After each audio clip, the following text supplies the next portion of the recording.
Hi ನಮಸ್ಕಾರ, welcome back to the channel. ಇವತ್ತಿನ ವಿಡಿಯೋದಲ್ಲಿ ನಾನೊಂದು ಡಿನ್ನರ್ ವ್ಲಾಗ್ ಅನ್ನ ಮಾಡ್ತಾ ಇದ್ದೀನಿ. ಥಂಬ್ನೇಲ್ ನೋಡಿ ನಿಮ್ಗೆ ಈಗಾಗಲೇ ಗೊತ್ತಿರುತ್ತೆ. ಏನು ಅಂತಂದ್ರೆ, ನಾವು ಬೆಳಗಿನ ಗಡಿಬಿಡಿಯಲ್ಲಿ ತುಂಬಾನೇ ಟೈಮ್ ತಗೊಂಡು ನಿಧಾನಕ್ಕೆ ಪೇಷನ್ಸ್ ಇಂದ ಅಡುಗೆ ಮಾಡೋಕ್ಕೆ ಸಾಧ್ಯನೇ ಆಗಿರೋದಿಲ್ಲ. ಏನೋ ಒಂದು ಮಾಡ್ಕೊಂಡ್ರೆ ಆಯ್ತು ಅಂತ ಅನಿಸ್ತಿರತ್ತೆ. ಅಪರೂಪಕ್ಕೊಮ್ಮೆ ಈ ರೀತಿ ಟೈಮ್ ತಗೊಂಡು ಪೇಷನ್ಸ್ ಇಂದ ಅಡುಗೆ ಮಾಡೋದಕ್ಕೆ ಒಂಥರ ಖುಷಿ ಇರತ್ತಲ್ವಾ. ಹಾಗಾದ್ರೆ ಬನ್ನಿ, ಇವತ್ತಿನ ಡಿನ್ನರ್ ವ್ಲಾಗ್ ಅಲ್ಲಿ ನಾನು ಏನೇನು ರೆಸಿಪೀಸ್ ಮಾಡಿದ್ದೀನಿ ಅಂತ ನಿಮ್ಮ ಜೊತೆ ಕೂಡ ಶೇರ್ ಮಾಡ್ತಾ ಹೋಗ್ತೀನಿ.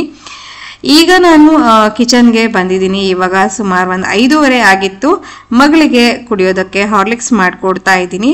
ಅವಳು ಸಂಜೆ ಒಂದು ಹೊತ್ತು ಹಾರ್ಲಿಕ್ಸ್ ಕುಡಿತಾಳೆ. ಬೆಳಗ್ಗೆ ಅರ್ಜೆಂಟಲ್ಲಿ ಸ್ಕೂಲ್ಗೆ ಹೋಗ್ಬಿಡ್ತಾಳೆ.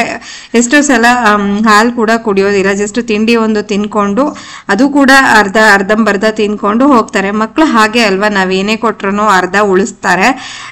ನನಗಂತೂ ನಿಜ ಹೇಳ್ತೀನಿ, ತುಂಬ ಚೆನ್ನಾಗಿ ತಿಂತಾರಲ್ಲ ಆ ಮಕ್ಕಳನ್ನ ಕಂಡ್ರೆ ತುಂಬಾನೇ ಖುಷಿ ಆಗತ್ತೆ.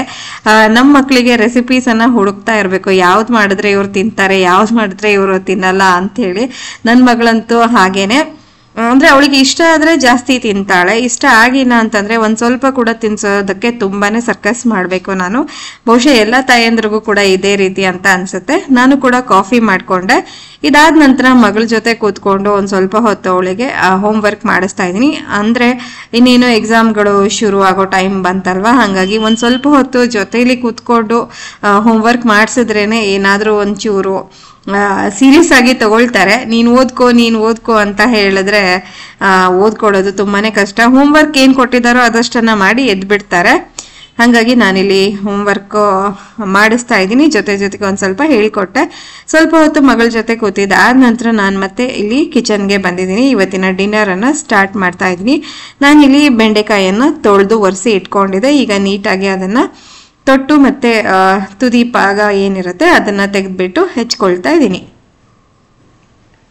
ಬೆಂಡೆಕಾಯಿ ಎಳೆದಾದಷ್ಟು ತುಂಬಾನೇ ಚೆನ್ನಾಗಿರುತ್ತೆ. ತುಂಬಾ ಬೆಳೆದಿರೋದಾದ್ರೆ ಅದು ನಾರಿನಂಶ ಜಾಸ್ತಿ ಇರುತ್ತಲ್ವಾ, ನಮ್ಗೆ ಅದು ತಿನ್ನೋಬೇಕಾದ್ರೆ ಅಷ್ಟು ಚೆನ್ನಾಗಿ ಅನ್ಸೋದಿಲ್ಲ.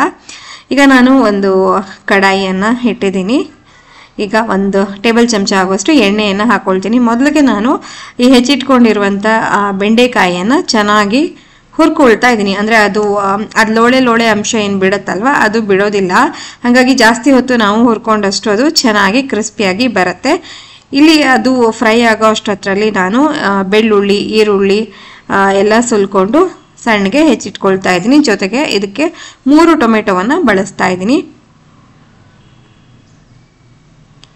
ಟೊಮೆಟೊನು ಅಷ್ಟೇ ಚೆನ್ನಾಗಿ ಸಣ್ಣಕ್ಕೆ, ತುಂಬಾ ಸಣ್ಣಕ್ಕಾಗ್ಬೇಕಂತೇನಿಲ್ಲ. ಹೇಗಿದ್ರು ನಾವು ಈ ಮಸಾಲೆನ ರುಬ್ತಾ ಇದೀವಲ್ವಾ, ಒಂದ್ ಲೆವೆಲ್ಗೆ ಹೆಚ್ಕೊಂಡ್ರೆ ಸಾಕು.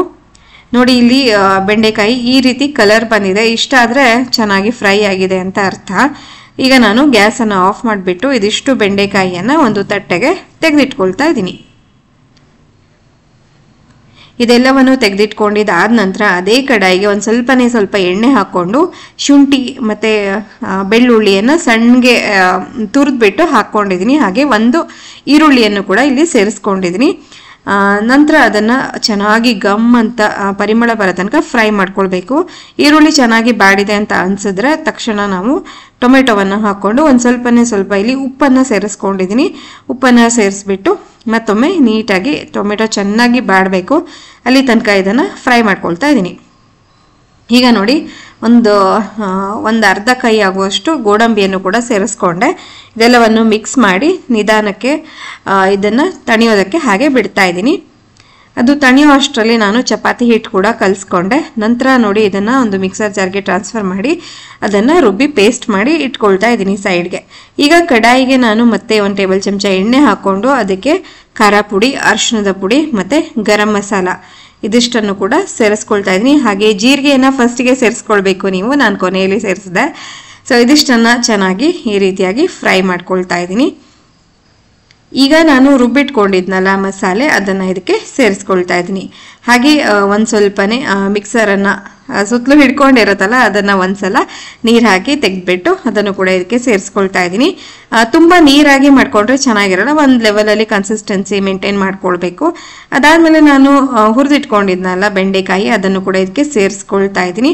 ಎಲ್ಲವನ್ನು ಚೆನ್ನಾಗಿ ಮಿಕ್ಸ್ ಮಾಡಿಬಿಟ್ಟು ಇದನ್ನು ಒಂದು 5 ನಿಮಿಷ ನಾನು ಕುದಿಯೋದಕ್ಕೆ ಬಿಡ್ತೀನಿ. ಅದಕ್ಕಿಂತ ಮುಂಚೆ ನಾವು ಉಪ್ಪನ್ನು ಹಾಕಬೇಕಲ್ವ. ಸೊ ಇಲ್ಲಿ ರುಚಿಗೆ ತಕ್ಕಷ್ಟು ಉಪ್ಪನ್ನು ಹಾಕಿದೆ, ಆಮೇಲೆ 1 ಸ್ಪೂನ್ ಆಗುವಷ್ಟು ಸಕ್ಕರೆಯನ್ನು ಕೂಡ ಹಾಕಿದ್ದೀನಿ. ಆಮೇಲೆ ಕಸೂರಿ ಮೇಥಿಯನ್ನು ನಾನು ಈ ರೀತಿ ಸೇರಿಸ್ಕೊಳ್ತಾ ಇದ್ದೀನಿ. ಎಲ್ಲವನ್ನು ಒಟ್ಟಿಗೆ ನೀಟಾಗಿ ಮಿಕ್ಸ್ ಮಾಡಿಬಿಟ್ಟು ಇದನ್ನು ಮತ್ತೆ ನಾನು ಮಂದ ಉರಿಯಲ್ಲಿ, ಅಂದರೆ ಏಕದಮ್ ಮೀಡಿಯಮ್, ಏಕದಮ್ ಸಣ್ಣಗೆ ನಮ್ಮ ಗ್ಯಾಸ್ ಏನಿರುತ್ತೆ ಆ ಥರ ಸಣ್ಣ ಉರಿಯಲ್ಲಿ ಹಾಗೆ ಅದನ್ನು ಇಡ್ತಾ ಇದ್ದೀನಿ. ಇಲ್ಲಿ ನಾನು ಚಪಾತಿ ಹಿಟ್ಟು ಕಲಿಸ್ಕೊಂಡಿದ್ದಾಗಿತ್ತಲ್ವ, ಇದನ್ನು ಉಂಡೆ ಮಾಡಿ ಇಟ್ಕೊಳ್ತಾ ಇದ್ದೀನಿ.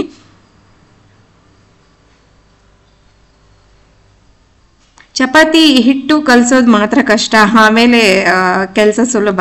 ಹಾಗಾಗಿ ನಂಗೆ ಯಾವಾಗ ಫ್ರೀ ಟೈಮ್ ಸಿಗುತ್ತೋ ಬೆಳಗ್ಗೆ ಆದರೆ ಬೆಳಗ್ಗೆ ಚಪಾತಿ ಹಿಟ್ಟನ್ನು ಕಲಿಸ್ಕೊಂಡು ಇಟ್ಕೊಂಡು ಬಿಡ್ತೀನಿ. ಆಮೇಲೆ ಜಸ್ಟ್ ಉಂಡೆ ಮಾಡಿ ಲಟ್ಸೋದಷ್ಟೇ ಉಳಿಯುತ್ತೆ. ಚಪಾತಿ ತಿನ್ನೋದಕ್ಕೆ ಎಷ್ಟು ಇಷ್ಟನೋ ಅದನ್ನು ಮಾಡೋದು ಅಷ್ಟೇ ಕಷ್ಟ. ಯಾಕಂದರೆ ಅದು ತುಂಬಾ ಟೈಮ್ ಕನ್ಸ್ಯೂಮಿಂಗ್ ಅಂತ ನನಗೆ ಅನಿಸ್ತಿರುತ್ತೆ. ಅದರಲ್ಲೂ ಜನರು ಜಾಸ್ತಿ ಇದ್ರಂತೂ ಕೇಳೋದೇ ಬೇಡ. ಈಗ ನಾನು ಚಪಾತಿ ಉಂಡೆಗಳನ್ನು ಮಾಡ್ಕೊಂಡಿದ್ದಾಯಿತು, ಹಾಗೆ ಇದನ್ನು ಲಟ್ಸ್ಕೊಳ್ತಾ ಇದ್ದೀನಿ.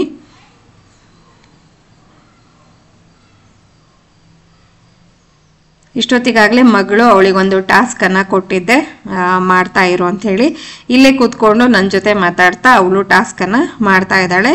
ಹೀಗೆ ನಮ್ಮ ಅಕ್ಕಪಕ್ಕನೇ ಅವರನ್ನು ಕೂರಿಸ್ಕೊಂಡ್ರೆ ಅವ್ರು ಏನು ಮಾಡ್ತಾರೆ ಅಂತಲೂ ನೋಡಿದಾಗತ್ತೆ. ನಮ್ಮದು ಕೆಲಸ ಜೊತೆಯಲ್ಲಿ ಸಾಗ್ತಾ ಇರುತ್ತೆ. ಈಗ ನಾನು ಇದಕ್ಕೆ ತುಪ್ಪವನ್ನು ಹಾಕಿ 2 ಕಡೆಗೂ ನೀಟಾಗಿ ಬೇಯಿಸ್ಕೊತಾ ಇದ್ದೀನಿ. ನನ್ನ ಮಗಳು ತುಪ್ಪವನ್ನು ಡೈರೆಕ್ಟಾಗಿ ಹೀಗೆ ಕೊಟ್ಟರೆ ತಿನ್ನೋದೇ ಇಲ್ಲ. ಹಾಗಾಗಿ ಎಲ್ಲೆಲ್ಲಿ ಸಾಧ್ಯ ಆಗುತ್ತೆ, ಉಪ್ಪಿಟ್ಟು ಮಾಡಿದಾಗ ಉಪ್ಪಿಟ್ಟಿಗೆ, ಅವಲಕ್ಕಿಗೆ ಅಥವಾ ಚಪಾತಿ ಮಾಡಿದಾಗ ಚಪಾತಿಗೆ, ಈ ರೀತಿ ಅದಕ್ಕೆ ಮುಂಚಿತವಾಗೇ ನಾನು ತುಪ್ಪವನ್ನು ಹಾಕಿಬಿಟ್ಟಿರ್ತೀನಿ. ಆ ರೀತಿಯಲ್ಲಾದರೂ ತುಪ್ಪ ಅವಳ ಹೊಟ್ಟೆಗೆ ಸೇರಲಿ ಅಂಥೇಳಿ. ನೋಡಿ ಇಲ್ಲಿ ಬೆಂಡಿ ಮಸಾಲ ಈ ರೀತಿಯಾಗಿ ಚೆನ್ನಾಗಿ ಆ ಮಸಾಲೆ ಎಲ್ಲ ಬೆಂಡೆಕಾಯಿಗೆ ಸೇರ್ಕೊಳ್ತಾ ಇದೆ. ಹೀಗೆ ಇನ್ನೊಂದು 5 ನಿಮಿಷ ಆದರೆ ಆಯಿತು. ಇದು ನೋಡಿ ಎಷ್ಟು ಚೆನ್ನಾಗಿ ಬೆಂದಿದೆ, ಕಾಣ್ತಾ ಇದೆ. ಇದೇ ಸೇಮ್ ಕ್ರಮ ಉಪಯೋಗಿಸ್ಬಿಟ್ಟು ನಾವು ಬೆಂಡಿ ಬದಲಾಗಿ ಪನ್ನೀರ್ ಕೂಡ ಹಾಕ್ಕೊಳ್ಬಹುದು. ಈಗ ಫೈನಲ್ ಆಗಿ ನಾನು ಕೊತ್ತಂಬರಿ ಸೊಪ್ಪಿನಿಂದ ಗಾರ್ನಿಷ್ ಮಾಡಿ ನೀಟಾಗಿ ಮಿಕ್ಸ್ ಮಾಡಿ ಹಾಗೆ ಮುಚ್ಚಿಡ್ತಾ ಇದ್ದೀನಿ. ಈಗ ರುಚಿಯಾದ ಬೆಂಡಿ ಮಸಾಲ ಅಂತೂ ರೆಡಿ ಆಯಿತು. ಹಾಗೆ ಈ ಕಡೆ ನನಗೆ ಚಪಾತಿಗಳನ್ನು ಕೂಡ ಮಾಡ್ಕೊಂಡಿದ್ದಾಯಿತು. ಅದನ್ನು ಕೂಡ ಹಾಟ್ ಬಾಕ್ಸಲ್ಲಿ ಹಾಗೆ ಇಟ್ಕೊಂಡೆ. ಈಗ ಸರ್ವ್ ಮಾಡೋಣ ಬನ್ನಿ. ಎಲ್ಲವನ್ನ ಅಡುಗೆ ಮಾಡಿದ ನಂತರ ನೀಟಾಗಿ ಪ್ಲೇಟಲ್ಲಿ ಸರ್ವ್ ಮಾಡೋದೇ ಒಂಥರ ಖುಷಿ ಅಲ್ವಾ? ನಿಮಗೂ ಕೂಡ ಹಾಗೆ ಅನಿಸುತ್ತಾ? ನಾನಿಲ್ಲಿ ಒಂದಷ್ಟು ತರಕಾರಿಗಳನ್ನು ಕೂಡ ಸೇರಿಸ್ಕೊಂಡಿದ್ದೀನಿ. ಜೊತೆಗೆ ಉಪ್ಪಿನಕಾಯಿ ಅಂತೂ ನನಗೆ ಬೇಕೇ ಬೇಕು. ಎಷ್ಟೇ ಒಳ್ಳೆ ಅಡುಗೆ ಇದ್ರೂ ಉಪ್ಪಿನಕಾಯಿ ಇಲ್ಲದೆ ನನಗೆ ಊಟನೇ ಸೇರೋದಿಲ್ಲ. ಹಾಗೆ ತರಕಾರಿಗಳಿಗೆ ಒಂದಷ್ಟು ಉಪ್ಪನ್ನು ಸ್ಪ್ರಿಂಕಲ್ ಮಾಡಿಕೊಂಡೆ. ಜೊತೆಗೆ ಚಪಾತಿ, ಹಾಗೆ ನಾನು ರೈಸ್ ಏನು ಮಾಡಿಲ್ಲ ಇವತ್ತು, ಜಸ್ಟ್ ಚಪಾತಿಯನ್ನೇ ಎಲ್ಲರೂ ತಿಂತಾ ಇದ್ದೀವಿ. ನೋಡಿ ಇವಾಗ ಪ್ಲೇಟ್ ಕೂಡ ರೆಡಿ ಇದೆ. ಸೊ ಫೈನಲಿ ಇವಾಗ ಊಟ ರೆಡಿ ಇದೆ. ಬಿಸಿ ಬಿಸಿ ಚಪಾತಿ ಜೊತೆಗೆ ಬೆಂಡಿ ಮಸಾಲ ಮಾಡಿದ್ದೀನಿ. ಹಾಗೆ ಒಂದಷ್ಟು ರಾ ವೆಜಿಟೇಬಲ್ಸು ಜೊತೆಗೆ ಒಂದು ಉಪ್ಪಿನಕಾಯಿ ಇದೆ. ಸೊ ಇವಾಗ ನಾವು ಒಟ್ಟಿಗೆ ಕೂತ್ಕೊಂಡು ಡಿನ್ನರ್ ಮಾಡ್ತೀವಿ. ಹಸ್ಬೆಂಡ್ ಕೂಡ ಬಂದಿದ್ದಾರೆ, ಸೊ ಅವರಿಗೂ ಎಲ್ಲ ಊಟ ಕೊಡ್ತೀನಿ. ಇವತ್ತಿನ ವ್ಲಾಗನ್ನು ನಾನು ಇಲ್ಲಿಗೆ ಮುಗಿಸ್ತಾ ಇದ್ದೀನಿ. ವಿಡಿಯೋ ನಿಮಗೆ ಇಷ್ಟ ಆಗ್ತಿದ್ರೆ ಪ್ಲೀಸ್ ಒಂದು ಲೈಕ್ ಕೊಡಿ. ಚಾನಲ್ಗೆ ಹೊಸಬರಾಗಿದ್ದರೆ ದಯವಿಟ್ಟು ಸಬ್ಸ್ಕ್ರೈಬ್ ಮಾಡ್ಕೊಂಡು ನೋಡಿ ಅಂತ ಹೇಳ್ತಾ ಇನ್ನೊಂದು ಹೊಸ ವ್ಲಾಗ್ನೊಂದಿಗೆ ಭೇಟಿ ಆಗೋಣ. ಅಲ್ಲಿವರೆಗೂ ಎಲ್ರಿಗೂ ಧನ್ಯವಾದಗಳು. Take care and bye.